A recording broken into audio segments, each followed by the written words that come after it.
Rated T for teen.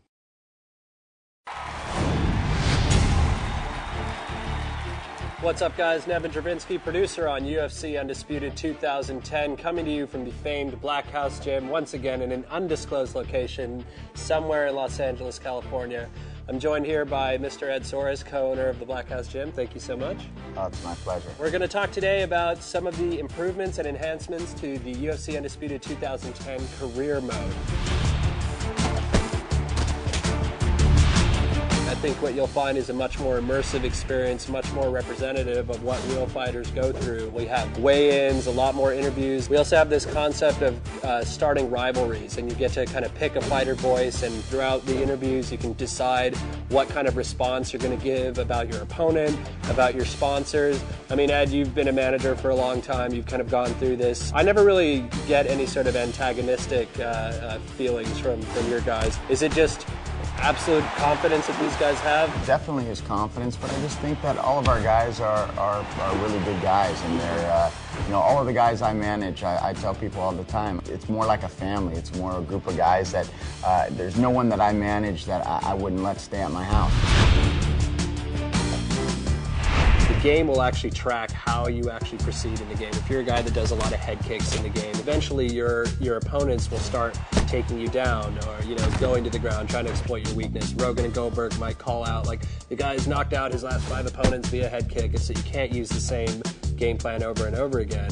And with your guys, what's the thought process that goes on there? All the guys like to watch a lot of the fights. Some guys like to watch it less than others, but most of the time all the coaches are always paying attention a lot to their previous fights. Every fight is different. A perfect example would be the last fight against, Cain Velasquez against Rodrigo. We really thought, even though he was knocking people out, he was really using his wrestling. So we thought that he was going to come in, and Rodrigo really believed that he was going to take him down. And he came in with the wrong strategy, and obviously Cain came in with the right strategy and won the fight.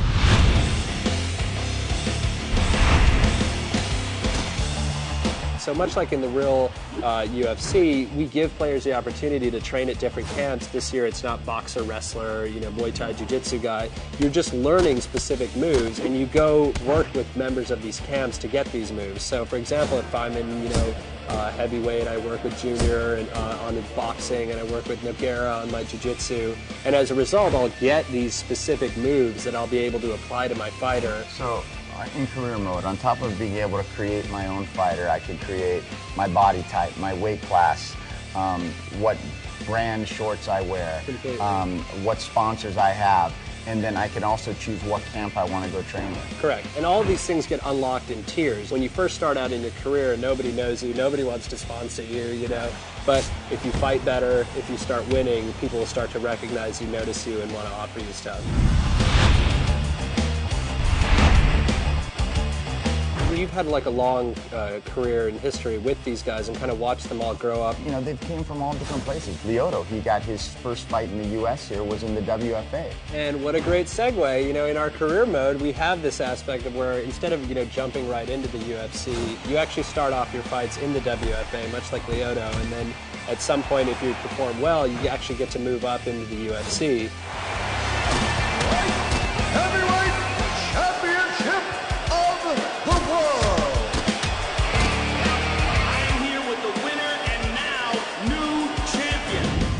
I think they got a little taste of some of the features in the career mode for UFC Undisputed 2010. I think so.